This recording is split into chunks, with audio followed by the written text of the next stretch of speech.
గత 50 సంవత్సరాలుగా ఆర్డిటి సంస్థ ఫాదర్ ఫెర్రర్ గారు ప్రారంభం చేసి 4.5 లక్షల కుటుంబాలు, పేద కుటుంబాలు విద్య, వైద్యం, ఇళ్ల నిర్మాణం, తాగునీటి సౌకర్యాలు, రహదారులు, అనేకమైనటువంటి సంక్షేమ అభివృద్ధి కార్యక్రమాలు చేస్తున్నటువంటి ఆర్డిటి దాదాపు ప్రభుత్వానికి సమాంతరంగా ఈ ప్రాంతాల్లో, అనంతపురం జిల్లా ఈ ప్రాంతాల్లో అభివృద్ధి చేస్తుంటే దురదృష్టం కేంద్ర ప్రభుత్వం ఇతర దేశాల నుంచి వాళ్ళకు వస్తున్నటువంటి ఫండింగ్ ఆపేయడం అనేటువంటిది చాలా బాధ కలిగిస్తుంది. మంచు ఫెర్రర్ గారితో కూడా నేను మాట్లాడినా. నేను కూడా అందరికీ, ప్రధానమంత్రి గారు, హోమ్ మినిస్టర్ గారు, మన రాష్ట్ర ముఖ్యమంత్రి, డిప్యూటీ సీఎం, మన జిల్లా మంత్రులందరికీ కూడా 9 లెటర్లు నేను వాళ్ళందరికీ కూడా రాసినాను.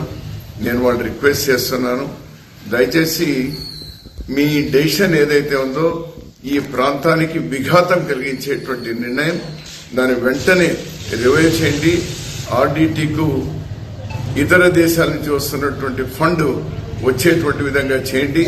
4.5 లక్షల కుటుంబాలకు ఆదుకుంటున్నటువంటి ఆ సంస్థను మీరు రివైవ్ చేయండి అని నేను రిక్వెస్ట్ చేస్తా ఉన్నాను. వాళ్ళందరికీ నేను ఉత్తరాలు కూడా రాసిన.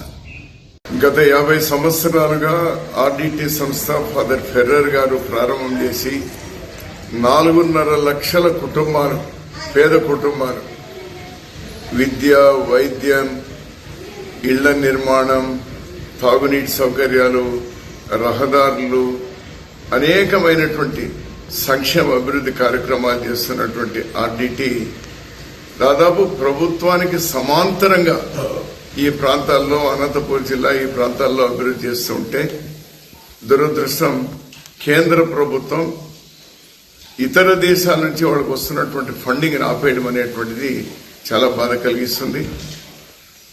మంచు ఫెర్రర్ గారితో కూడా నేను మాట్లాడినా. నేను కూడా అందరికీ, ప్రధానమంత్రి గారు, హోమ్ మినిస్టర్ గారు, మన రాష్ట్ర ముఖ్యమంత్రి, డిప్యూటీ సీఎం, మన జిల్లా మంత్రులందరికీ కూడా 9 లెటర్లు నేను వాళ్ళందరికీ కూడా రాసినాను. నేను వాళ్ళు రిక్వెస్ట్ చేస్తున్నాను, దయచేసి మీ డెసిషన్ ఏదైతే ఉందో ఈ ప్రాంతానికి విఘాతం కలిగించేటువంటి నిర్ణయం దాన్ని వెంటనే రివైవ్ చేయండి. ఆర్డిటికు ఇతర దేశాల నుంచి వస్తున్నటువంటి ఫండ్ వచ్చేటువంటి విధంగా చేయండి.